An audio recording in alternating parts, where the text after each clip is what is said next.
This is Tuesdays with Ted. That's me. And I'm sharing with you everything that I know in hopes that you can elevate your life. Hey everyone, it's Ted and Madison. Madison, can you wave? Can you say hello? Oh yeah. So it's 3 p.m. on Tuesday and we're gonna do Tuesdays with Ted, and we have a little guest and she's checking out her nose. Madison, where is your ear? Do you know where your ear is? She's getting signals from the bench. She's getting signals from, oh, that's your hair. Good. Oh, that's your ear. How about your cheek? Where's your cheek? Yes, very good. All right, well, we'll keep her here temporarily until she doesn't need to be here anymore. Anyway, guys, Tuesdays with Ted. It is Tuesday, 3 p.m. And so today we are talking about, oh, there we have it. Liz is gonna take her. Thanks, Liz. Today we're talking about giving. As a matter of fact, giving is the number 7, the 7th step in my big great plan of conscious endurance. So one of the reasons I kept this in the plan of conscious endurance, and by the way, this is a dialogue, so if you have any questions or have any comments or anything, please feel free to ask. Whether it relates to the content or not is totally fine as far as I'm concerned. Definitely feel free to discuss. So one of the reasons I had kept this particular topic in my great plan of conscious endurance, which is really my sort of 10 steps to living a happy, healthy life. And why giving is in there is because I think it's one of the most important things you can possibly do to keep yourself happy and healthy and satisfied, right, ultimately. So regardless of your fitness, regardless of your diet, all this sort of stuff, yes, those are all important, right? Meditation is important, fitness is important, all other things are important. But giving has its own rewards, as a lot of you know, and there's actually a great infographic from Happify, so happify.com. Hey, Amy, how's it going? And there's a whole bunch of different statistics, and there's one study that showed that people were given $5 to spend on themselves and $5 to spend on other people. And who do you think was happier? Of course, the people who spend $5 on someone else. There's also proof that shows when you give to other people in whatever form. So there's all kinds of different ways to give, and we're going to actually get into some of those. I have a few suggestions, but I know sometimes we get caught up in our own lives and we get caught up in our own stuff, and we're always doing. And actually, one of the great things about Madison, who you saw a moment ago, is kids kind of force you to be in the moment. And you can totally see parents who are like, parents who are on their phone all the time, or the kids nagging at the parent, and obviously they're not paying attention to the parent. They're not really giving the child what the child deserves, essentially, which is time, right? I mean, it's simple as that. It's time, one-on-one, looking into the eyes of the child and making sure that that particular kid is feeling honored to be a human being, and not, and this goes for relationships too. It's, you're sitting in a relationship, and believe me, my wife gets on my case about this, I'm okay, but I'm not always okay. Sometimes I'll pick up my phone, and it obviously shows that my attention is not fully 100% with her. Now, of course, I can listen to a conversation, and I can have, and I can look at a notification on my phone. It's not that big of a deal, but it shows the other person that you're actually not paying attention to them, right? So it's important to pay attention. That, to me, is one of the main ways that you can give. Hey, Julie, how are you? Nice to see you. And giving, to me, is again one of the utmost things you can do. We'll wait for the garbage truck to go by.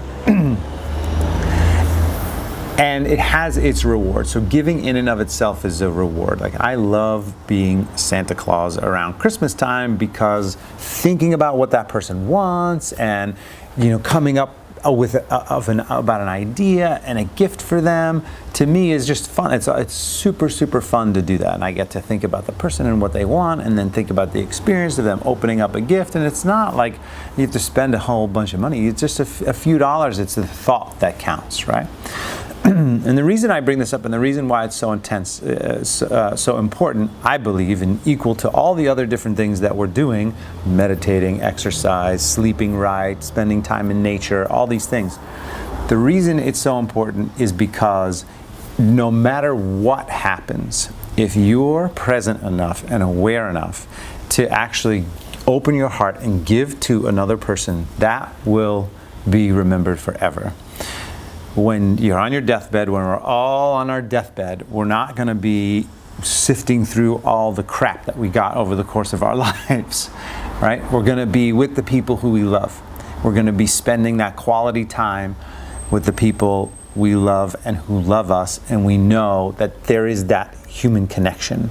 So last week we talked about love and human connection, which leads right into this one, which is giving. So for me, the first kind of, let's say, way that you can give is simply that quality time.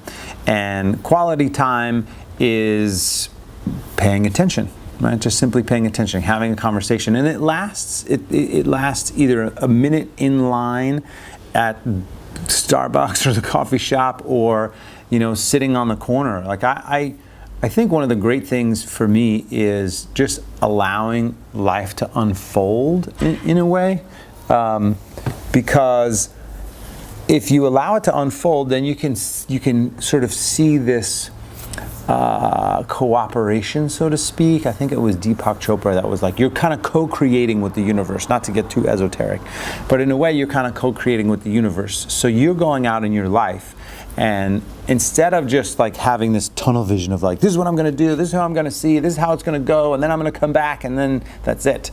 Instead, sit back a little bit, be more open to what's happening, and say to yourself, what am I going to manifest today? And in order to sit back, and in Deepak's book, The 7 Spiritual Laws of Success, he talks about the law of pure potentiality. And that's ultimately a way of understanding that you are the source of, your own being, obviously, and whether you call it God or the divine self or the universe or whatever it is, you're going through this interaction with other people, with technology, and all kinds of different things. And so what comes up into your life, and then what lessons can you derive from those things? So, if you are the kind of person who seems to be manifesting a lot of angst and a lot of frustration and maybe it's important to look inside and say, hey, why is all that coming up, right? And if you're coming from a heart-focused place, a heart-centered place, and you're giving, and that's your modus operandi, and that's, you want to be a giving person, then you're going to have a different experience, because you're not going to an experience to take, right? You're not going to an experience to say, what can I get out of this experience? Instead, you're going to, each moment saying, what can I give to it? And that, I firmly believe, is going to make everyone a lot happier in the long run. So quality time is different from quantity of time. So just simply being in line, like I said, at the grocery store, at Starbucks, and just giving 100% full attention to somebody is a great way to give, right? So another thing that I like to do is just give small little gifts, right? And you can do this. And like I said, the people who gave $5 actually were happier than when they spent $5 on somebody else than when they spent $5 on themselves. So I'm not saying spend $5 if depending on your budget, just little things, right? And again, it's the thought that counts. It's the idea that you're actually giving that counts. And it reminds me of back in the day when I started practicing yoga. Gosh, I cannot believe, but it is 20 or more years ago. And I was just immersing myself in all the different books that I could find about yoga and meditation and all kinds of different things. And there, yoga comes from India. And in India, there's a different kind of culture where there's a guru and there's devotees of the guru. So people who very much believe that particular guru is like an incarnation of a god, essentially. So you're getting wisdom, and there's plenty of books out there, and I know a lot of you know them already, but there's plenty of books that will tell you what some of these gurus, like Ramana Maharshi and Neem Karoli Baba and all these guys, Baba Hari Das, like all these guys, and there's a ton of them, and women too, by the way. There are female gurus too, but the wisdom that they have imparted, right? And one of the things is that giving, right? It's I think Ram Dass years ago said, he went to Neem Karoli Baba, his guru, and he said, Guru, I know that, you're telling everybody that, how to be happy, but I want to know the truth. I want to know the real truth. What's the secret? What's the secret? And he said, serve people. And of course he said, yeah, I know you tell that to everybody, but really, what's the secret? Really, what is it? And he said, feed people, And now to me, it's a great thing. So Ram Dass was obviously struck, and he's like, oh man, this is ridiculous. But later, his whole point in his story was later he realized that it's as simple as that. And I remember being on a trip to Africa years ago. It was an adventure yoga retreat trip. It was a yoga safari, and I took a group there. And we visited an orphanage with my good friend Scott and the Go campaign, and there were 26 kids at tuna hockey at the time, and you had 4 kids living to one bed, and we were going there. We were donating some money to the orphanage. We were going to hang out and do arts and crafts and do some little games with the kids, and also we were going on safari, and we were doing all kinds of cool things, and we got to see lions and tigers and bears. No bears in Africa, but we did actually see lions. I don't think we saw tigers, but we saw elephants and giraffes, and it was incredible. Anyway, the time we got to spend with the kids was really the most magical time ever. And I remember this little boy grabbing my hand on the way to the stream, and they were showing us, there was a group of us going to the stream where they wash their clothes, and they have no running water in the orphanage at the time. There's a little bit, but not enough to wash your clothes. You wash your clothes in the stream. That's just what they do. And it was an incredible experience because the little kid grabbed onto my hand. Just all of a sudden grabbed onto my hand and held it so tight. And I could see this, kind of looked down at him as he was on next to me, and I could see this big, big smile. And I thought to myself, man, I didn't do anything. The only thing I did was I just went there and I held the kid's hand as we walked 10 minutes to the stream. And he had like this elation, right?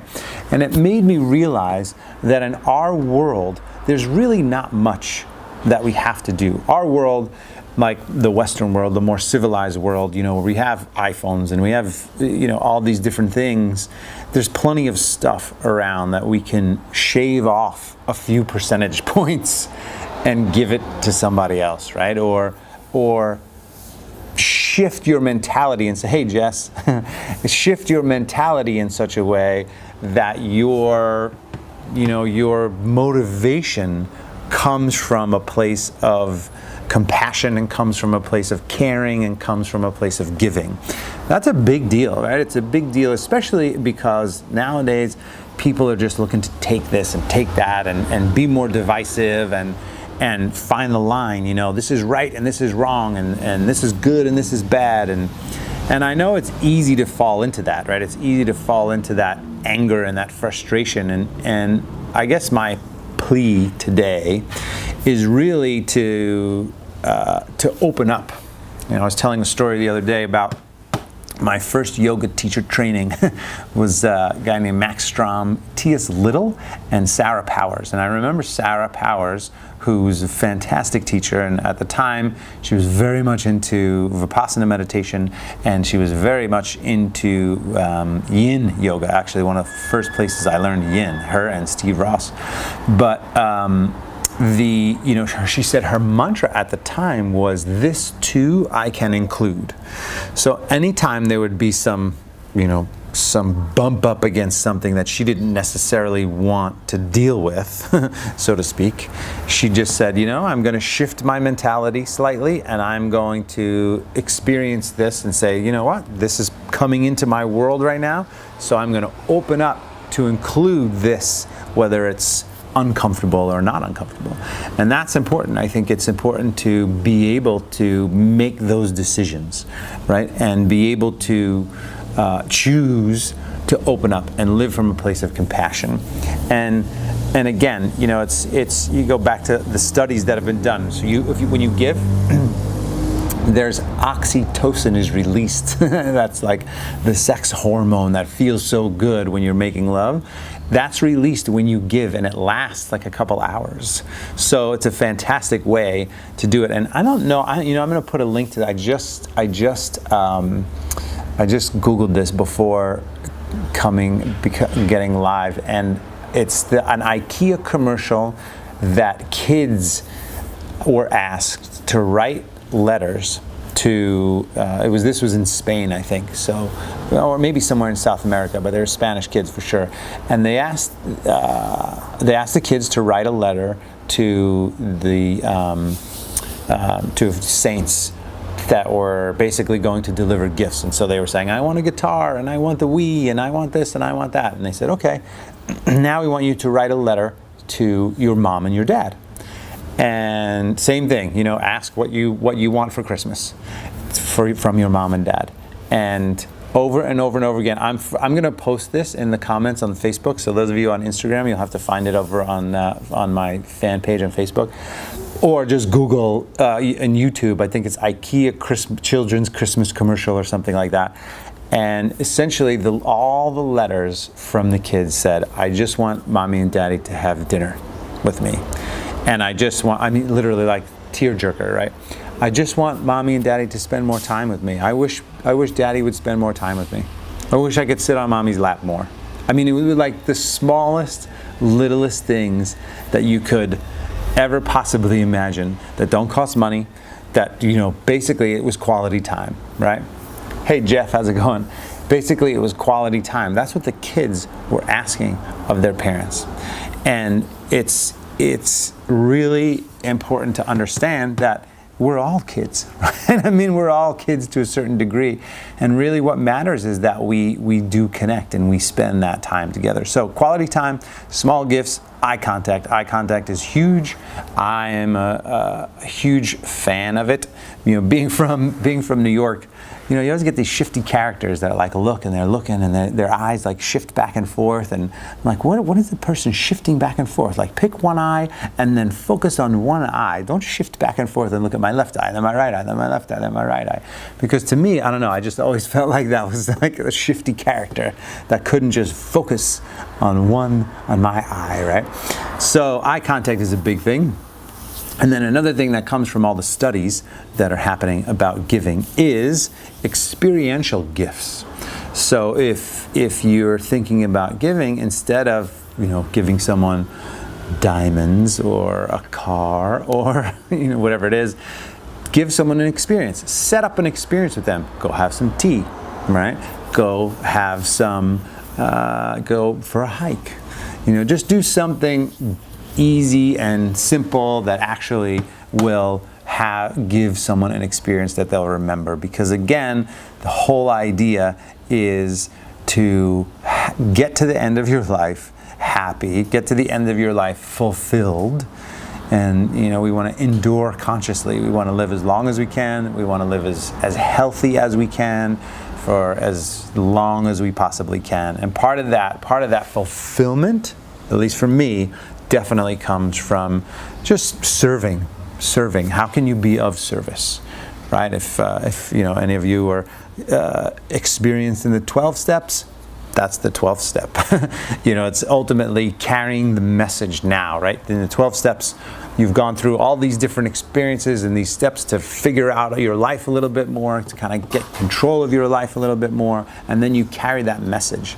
So remember that too. You are the message. So think about what kind of message you are actually being in your life, right? Are you waking up? Are you happy with who you are? Are you taking actions that are fulfilling for you? Are you doing things that actually are possibly helping other people instead of just taking and taking and taking? It's really easy to fall into the frustration of me, right? Because you look around at advertisements and you look around at your neighborhood and you see someone's got a bigger house and someone's got a better car and someone has more this or more that, and you have to get past the sense of lack. And that's hard sometimes. It's hard sometimes because I think as humans we just almost automatically compare, right? It's like immediate judgment, like, oh, this person's better looking than I am, that person's stronger than I am, that person seems happier than I am, that person has more money.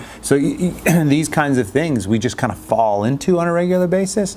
And if you understand that, it's one of the reasons why meditation is so important, because you can understand, in meditation you learn about the thought patterns that you have, and then you can understand it a little differently. You don't have to buy into the thought patterns. So if you are the kind of person who tends to compare on a regular basis, one recommendation that I have is just reminding yourself that you are unique, that every single person has a unique thumbprint, that every single person has a unique life, right? There's no one like you.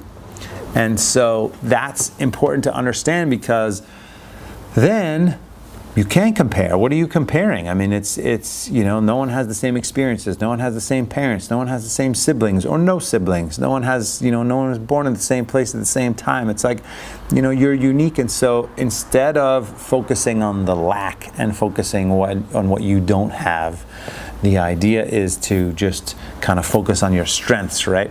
And really kind of build up your own confidence and well-being, and not to the point where you're like, oh, like, I have a huge ego, but just to the point where you feel confident, you feel content, essentially, and walking around, and it doesn't matter what some other person has or what they're doing. And I think there's a lot of that. I don't tend in those directions, but I do hear a lot. I mean, once in a while, don't get me wrong, I'm not perfect by any means. Once in a while, I'm like, oh, damn, I wish I was spending, $150,000 on a car or whatever. But then I go, who cares? It's not going to make me any, I'm still going to be Ted. You know what I mean? It's like, it's not going to make that much of a difference in who I am.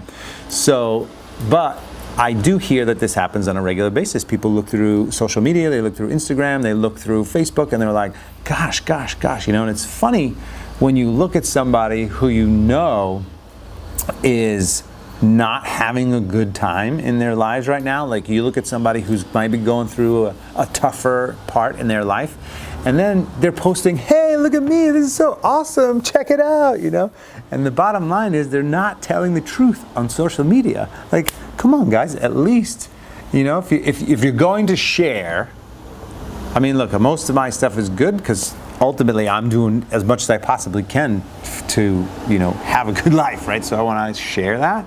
But, my wife is the perfect example, because she's been going through a whole bunch of stuff, and she's just sharing hashtag a Facebook truth.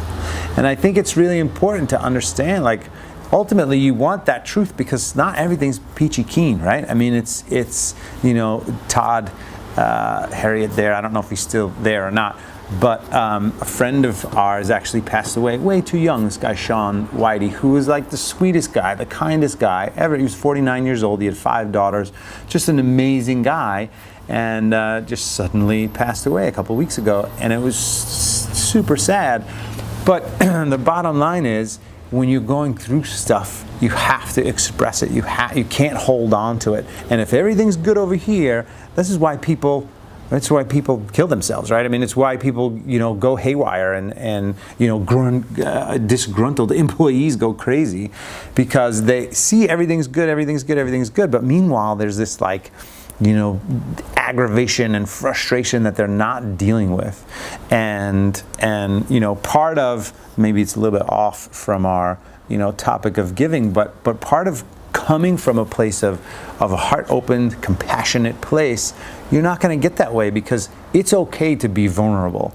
It's okay to be a person who gives somebody a hug. How about that? How about we all give somebody a hug, right? It feels good to have that human contact. We talked about that last week, but that's it. It's really simple, and all it is just making on a regular. And you can do. So, I'm working on my little project, my little conscious endurance project, which is coming soon, and this is all part of it. So, but there'll be little steps and little tricks, and what I want to do is leave you today with, the 5 things that you can do in a day to help sort of foster a little bit more giving. All right, and one thing is, so I have a little a text I go back and forth. Hey, Scotty, speaking of my man, so Scott, thanks, Raj. So Scott and I send a little text back and forth each day, just saying, hey, this is what's going on. This is kind of like a little positive, little motivational thing for us to kind of keep us on track, right? So that would be one thing. Find somebody, reach out to somebody, and just say to them, "Hey guys, I just want you to. I just thinking about you today. That's it. Just thinking about you today. Don't let it go. If you think about somebody, send them a message, because we don't know where those messages are coming from, right? And maybe you're thinking about that person because they're thinking about you and they would like to hear from you. So you just send that message. So that's one thing. Again, spending the quality time. These go back to the same thing, quality time. And that could mean a 30-second conversation in line, but fully paying attention, right? Small little gifts. Start to plan small little gifts. And a small little gift to me, and this was funny, tell this quick story. Deepak Chopra was telling a story. He walked from one end of the airport to the other end of the airport, and the first person he bumped into was like, "Oh, Deepak, wow, man, you look tired. Are you meditating? Like, what's going on?" And then he was like, "Oh, geez, yeah, wow." He kind of took that on. He's like, "Yeah, maybe I'm tired. Maybe I'm traveling too much or whatever." Walked across the airport, and then he bumped into somebody else. And the other person was like, "Oh my gosh, Deepak, you look fantastic. You must be meditating. You look great, man. Thank you so much for doing it." And it was funny because each of those people, thanks, Timmy. Each of those people are seeing the experience through their own lens. And so when a thought comes through your mind about someone, reach out to them, say hi, that's all. Eye contact, always give eye contact.